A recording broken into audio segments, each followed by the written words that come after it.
Bueno, vamos a continuar y precisamente yo quisiera que Saúl me digas precisamente qué otros negocios se pueden hacer en Cuba, se están haciendo en Cuba. ¿Tú estás haciendo negocios en Cuba? Veo revistas de Cuba ahí contigo. Sí, bueno, la revista de Cuba es Cuba Plus. Esto es una revista de información sobre Cuba. Lo mismo de artes, negocios, cultura. Es lo que aquí se llama un lifestyle magazine. Y si van a la página 36 van a ver información sobre la feria de La Habana, que si vamos a hablar de negocio es importante. Y esta revista lo pueden comprar aquí, pueden ir al website, a cubaplus.com, y lo pueden download. ¿Esto lo hacen aquí en Estados Unidos? No, esa revista... Hecha en Cuba. Completamente hecho en Cuba. Wow. Y la imprenta se hace algunos en Cuba y algunos afuera de Cuba y se manda. Y nosotros los ayudamos a ellos mucho porque... ¿Y esto lo hace el gobierno cubano? No, eso lo hace una empresa privada canadiense, que lo está haciendo hace 18 años. Canadiense, no está, y radicado en Cuba. Y no estamos hablando de algo que es algo nuevo porque por los cambios. Esto es algo que ha circulado en Cuba, en la embajada, en las comunidades de arte hace tiempo. Entonces es una revista importante porque cualquier persona puede ir a cubaplus.com y lo puede, you can download, creo que cuesta $1 cada edición y te da buena información y te da un enfoque diferente de en realidad ciertos aspectos de Cuba que aquí no se radican, porque aquí el retórico es único, y aunque ese retórico tiene su importancia porque todo el mundo tiene sus referencias de Cuba, hay otras referencias de Cuba, y en eso vamos a hablar lo que son los negocios en Cuba.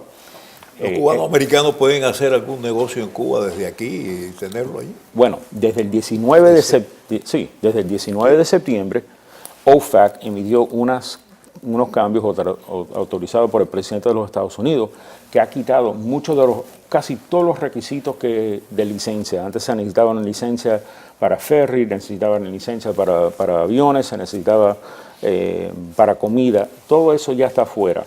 Más importante, hay 7 u 8 categorías en cual americanos pueden hacer no nada más que negocio en Cuba, pero pueden tener presencias físicas como oficinas, bodegas, centros de distribución, siempre y cuando eso es con el sector privado, no con el gobierno ni con empresas estatales, menos en lo que es tecnología y el Internet. Entonces vamos a decir, si mañana AT&T quiere hacer negocio directamente con el gobierno de Cuba, con Actesa, que es una empresa estatal, lo puede hacer. Pero el resto de eso tiene que ser... Hasta ahora no lo han hecho, ¿no? Bueno, lo de los telefonía lo han hecho con IDT. Y eso es un tema para otro día, y porque vamos a ver cómo eso se desarrolla. Y con compañías de larga distancia también, bueno, Sprint, todo lo que es sí. Bueno, Verizon dijo que ellos tienen un contrato para roaming y de lo que yo entiendo, eso es, en su mente tienen un contrato, pero en pluma no hay nada. Y ITT era el dueño de los circuitos telefónicos pre-revolucionarios en La Habana y STEP le ha pagado por el uso de esos circuitos, mientras el gobierno de Cuba los tiene. Correcto. Lo que es importante de esto es que desde el 19 de septiembre, ahora, especialmente en lo que es el sector de materiales de construcción, que están permitidos y tiene que ir a otra parte de la ley americana, que ahora es el Departamento de Comercio, emitan lo que se puede ayudar al sector privado. Y es muy importante porque no estamos hablando del gobierno directo ni de empresas estatales, pero el americano puede ir para allá y puede desarrollar eso en el lado de los Estados Unidos. No es que Cuba lo ha aprobado, lo que se ha hecho se ha permitido eso. Otro de los cambios grandes es que el que quiere llevar barco o avión privado, no estamos hablando de aerolínea con servicios normal, ya no necesita una licencia ni de OFAC ni del Departamento de Comercio. Por ejemplo, yo la última vez que vine al show, yo estaba en medio de aplicación para un ferry. Y en realidad eran 2 aplicaciones. Uno era para darle soporte a la comunidad católica en la visita del Papa. Bueno, me dieron una carta 2 semanas antes después de la visita, que ya no era necesaria, pero no que no me la negaron, pero como estaban en los cambios. Entonces, cuando yo voy para Washington y voy a la conferencia de OFAC, se aclararon muchas cosas. Entonces, la precisión de tu pregunta es que ahora OFAC ha permitido abajo de la autoridad del presidente de los Estados Unidos, como el jefe de relaciones diplomáticas de este país, ser y expandir las cosas que se pueden hacer.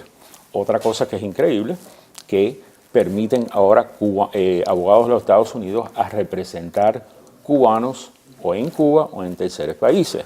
Entonces, si como el doctor Nicolás quiere representar un cubano en Cuba, lo puede hacer, le pueden pagar y él puede ir y representar a ese Aún no siendo abogado cubano.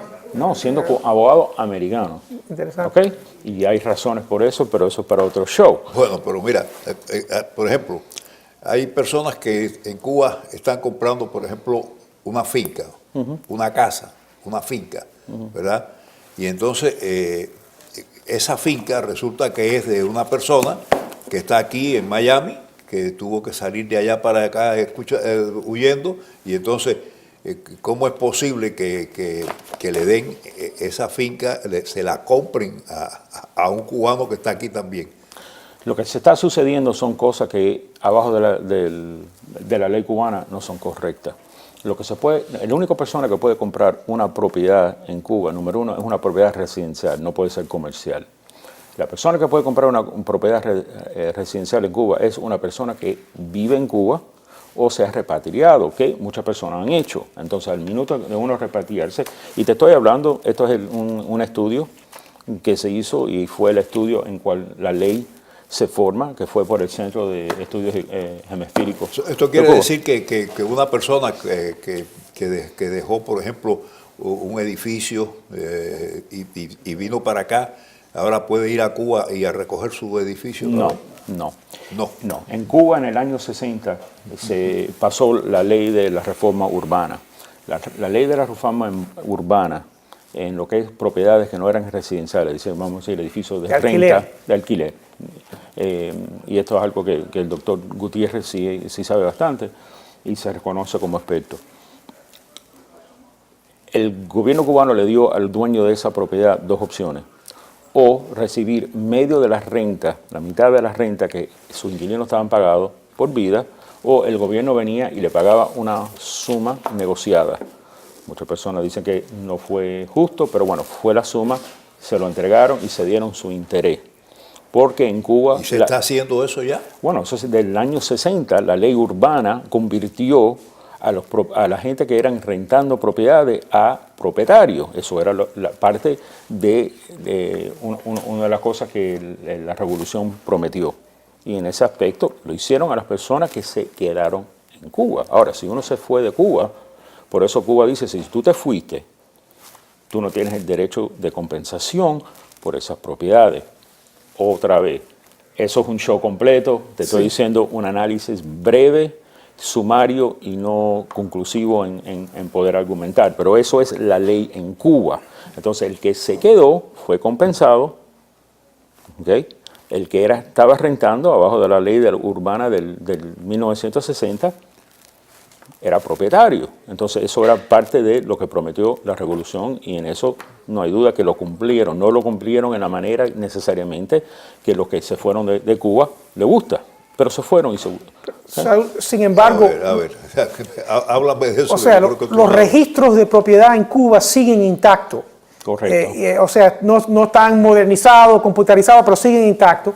No te puedo decir, pero sí manualmente todavía existen. Y todavía aparecen estas personas que tú dices que se fueron, que yo diría que no abandonaron voluntariamente, que fue un éxodo coercido, ¿verdad? Igual que en Alemania, cuando el Gestapo creó un reino de terror y los dueños, empresarios judíos tuvieron que huir y perdieron sus propiedades. Luego Alemania compensó, restituyó a esas personas. O sea, yo diría que no hubo tal abandono voluntario. Bueno, como cubano y también como judío que perdió familia en la Segunda Guerra Mundial, te puedo decir que la distinción es drástica, porque las personas que se fueron de Alemania se estaban huyendo un tren que lo estaba llevando a un centro de concentración. Estamos hablando de personas como los padres míos. Entiendo. Mira, mis padres dejaron propiedades en Cuba. Hablamos antes de empezar el show, porque el señor Gutiérrez es una persona muy amable y fue muy fácil hablar de temas, aunque tenemos posiciones diferentes. Las propiedades de ellos, nadie vino del gobierno y dijo, te tienes que ir. Eran propiedades en el sector comercial. Mi mamá tuvo una dicta, una decisión y como buena padre judío, mi padre dice, ok, eso es lo que ella dice, nos vamos. Y quizá un poco más tarde, pero yo he visitado esas propiedades están vacías. Eran corredores de comedores por muchos años. Yo no espero que yo tenga el derecho, porque mi familia... ¿Por qué no? O sea, el gobierno no la está usando. Mi familia, nadie le puso una pistola y le dijo, se tienen que ir. Ellos hicieron una decisión basada en su política. Pero ningún país del mundo pero déjame terminar, Nick. Que sale del país pierde su propiedad. En todos los países, aquí tenemos lo que se llama adverse possession. Si Pero yo mañana me voy... Tiene que ser voluntario el abandono. Pero si una persona hace una decisión de hacer algo porque su política no cuadra con la política que hay, uno no puede convertir eso automáticamente, es que fue a presión. Pero aquí se permiten diferentes políticas, allá no, esa es la gran diferencia. Allá el que discrepa políticamente aquí no se va del país, cambia el presidente y se queda en su negocio. Allá hay que irse, eso es la gran diferencia. Si hubieran quedado, no hubieran perdido la propiedad. No hay argumento. Pero le habían quitado el negocio, estaban fusilando gente las 24 horas. ¿A qué se van a quedar ahí? Hay personas que eran del régimen de Batista, que es cierto que esas cosas pasaron. Eso era un porcentaje mínimo. No era un porcentaje mínimo. En el gobierno de Batista no eran no eran nada similar a eso. Por favor, por Dios. No, estamos expresando la mira que yo en el gobierno de Batista estuve hasta en la cárcel. No, yo lo sé. ¿Okay? Pero por Dios, no se puede comparar lo que hizo Batista a lo que hacía este hombre. Bueno, pero vamos a hablar, porque hay cosas que se unen en el argumento, pero basándonos en el argumento, si yo hoy me voy de mi casa porque no me gusta que Obama es el presidente o Donald Trump es el presidente, no me gusta la política, y me voy, y alguien entra a esa propiedad y paga los impuestos y lo mantiene, o el gobierno viene y hace yo lo pierdo. Diferente, no es diferente. Con todo respeto, aquí hay un Estado de Derecho, hay seguridad jurídica, claro. Allá no. En el argumento se está evidiendo dos cosas que son muy importantes. Hay la ley de Cuba, que Cuba tiene el derecho de tener, y la ley internacional. Y cuando uno se va a un país, uno no puede elegir internacional y nacional. Mira con los reclamos. Pero las leyes de Cuba nunca han sido ratificadas por una elección popular. O sea, se puede tomar la posición que no son leyes son sus leyes, legítimas. ¿De dónde deriva la legitimidad de ese gobierno de imponer leyes si nunca ha sido electo a ningún nivel con una elección libre?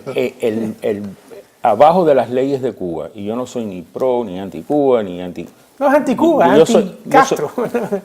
Yo soy anti nada. Yo soy una persona, nadie es anti-Cuba, yo no soy anti-Cuba. Yo soy una persona muy pragmático. Hemos llegado a un punto donde yo soy una persona que cuando yo estaba más joven, traté el tema que era el típico de Miami, que no y no y no.